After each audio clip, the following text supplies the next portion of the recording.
Hello guys, അപ്പോൾ മോളിൽ കാണുന്ന ആളെ നിങ്ങൾക്കൊക്കെ അറിയാമല്ലോ അല്ലേ? ഇത് നമ്മുടെ സ്വന്തം ഓസിയാണ്, ദിയാകൃഷ്ണൻ കുറേ നാൾ മുമ്പ് ഇട്ടൊരു വീഡിയോ ഉണ്ടായിരുന്നു, ഒരു ഈസി മഷ്റൂം റെസിപ്പി. അപ്പോൾ അതാണ് ഞാനിന്ന് ട്രൈ ചെയ്യാൻ പോകുന്നത്.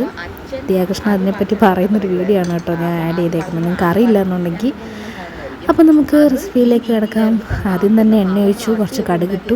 ഇതിന് കൂടുതൽ ഇൻഗ്രീഡിയൻസ് ഒന്നും തന്നെ വേണ്ട. ഈ മഷ്റൂം വേവുന്ന ആ സമയം മാത്രം മതി കേട്ടോ. ഇത് ഞാൻ ഇപ്പം ബട്ടൺ മഷ്റൂമാണ് എടുത്തിട്ടുള്ളത്. അപ്പോൾ എണ്ണ ഒഴിച്ചു, കുറച്ച് കടുകിട്ടു. അതിലേക്ക് ഇതാ സ്ട്രെയിറ്റ് ആയിട്ട് ആ മഷ്റൂം അരിഞ്ഞ് വെച്ചേക്കുന്നത് ഞാൻ എടുത്തിട്ടുണ്ട്. എന്നിട്ടിത് നന്നായിട്ട് സോട്ട് ചെയ്യാം. കുറേ നേരം സോട്ട് ചെയ്യേണ്ടതായിട്ടുണ്ട്. പക്ഷേ ഇൻഗ്രീഡിയൻസ് വളരെ കുറച്ച്, കയ്യിലിടാൻ പറ്റുന്ന ഇൻഗ്രീഡിയൻസ് മാത്രമേ ഉള്ളൂ ഈ മഷ്റൂം ഫ്രൈക്ക് വേണ്ടിയിട്ട്. ഈ ഒരു കറി ഉണ്ടെങ്കിൽ നമ്മൾ ഒത്തിരി ചോറ് കഴിക്കും കേട്ടോ, ഒത്തിരി ചോറ് കഴിക്കും. ഭയങ്കര ടേസ്റ്റാണ്. എനിക്കത് ആദ്യം കണ്ടപ്പോൾ എനിക്ക് അത്രയ്ക്ക് ഒരു ഇതായിട്ട് തോന്നിയില്ല. പക്ഷേ ഒന്ന് ട്രൈ ചെയ്ത് നോക്കണേ. ഇനി ഇതിലേക്ക് ഞാൻ ചതച്ച് വെച്ചേക്കുന്ന കൊച്ചുള്ളിയും ഒരു പച്ചമുളക്, അത്യാവശ്യം വലിപ്പമുള്ള പച്ചമുളകാണ്, കാരണം നമ്മൾ ഇതിലേക്ക് മുളക് പൊടിയൊന്നും ചേർക്കുന്നില്ല.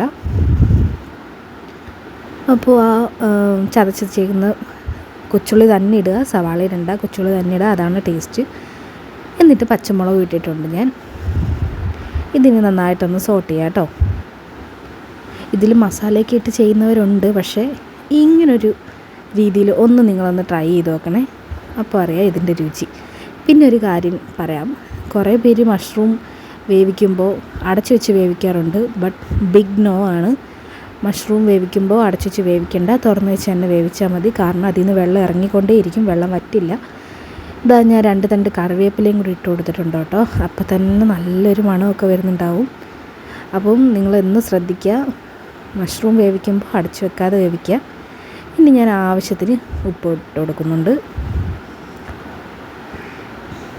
ഇനിയും നമ്മൾ തുറന്ന് വെച്ച് തന്നെ മീഡിയം ഫ്ലെയിമിൽ സോട്ട് ചെയ്തുകൊണ്ടിരിക്കുക. ഫ്ലെയിം കുറച്ച് വെച്ചിട്ട് അവിടെ വെച്ചിരുന്നാലും അത് വെന്തോളും. അടച്ച് വെക്കുക വേണ്ട, വെള്ളം ഇറങ്ങിയാൽ പിന്നെ കുറച്ച് കഷ്ടപ്പാടായിരിക്കും നമുക്ക്. വെള്ളം അത് വറ്റി പോവാനൊക്കെ നല്ല പാടായിരിക്കും. ഇനി നമ്മൾ നന്നായിട്ട് സോട്ട് ചെയ്തെടുക്കുക. ഇത് വെറും ഓപ്ഷണൽ മാത്രമാണ്, നിങ്ങൾക്ക് വേണമെങ്കിൽ മാത്രം ഇട്ടാൽ മതി. ഞാനൊരു പിഞ്ച്, നിങ്ങൾ കാണുന്നുണ്ടാവുമല്ലോ, ഒരു പിഞ്ച് കുരുമുളക് പൊടി ഇടുന്നുണ്ട്. നിങ്ങൾക്ക് വേണമെങ്കിൽ മതി, പക്ഷേ കുരുമുളക് പൊടി ആരും റെക്കമെൻഡ് ചെയ്യുന്നില്ല, പക്ഷേ ഞാൻ കുറച്ചിട്ടിട്ടുണ്ട്. ഇനി നമ്മൾ നന്നായിട്ട് വരട്ടിയെടുക്കാം. ആ വെളിച്ചെണ്ണയിൽ ഇതൊക്കെ കിടന്നിങ്ങനെ മൊരിയുന്ന മണം, ഇത് മാത്രം മതി നമുക്ക് ഉച്ചയ്ക്ക് ചോറ് കഴിക്കാൻ. ഇതേ നോക്കിക്കേ, നമ്മുടെ മഷ്റൂം ഫ്രൈ ഇവിടെ റെഡി ആക്കിയിട്ടുണ്ട്. എല്ലാവരും ഒന്ന് ട്രൈ ചെയ്ത് നോക്കണം കേട്ടോ, ഈസിയാണേ. ബൈ.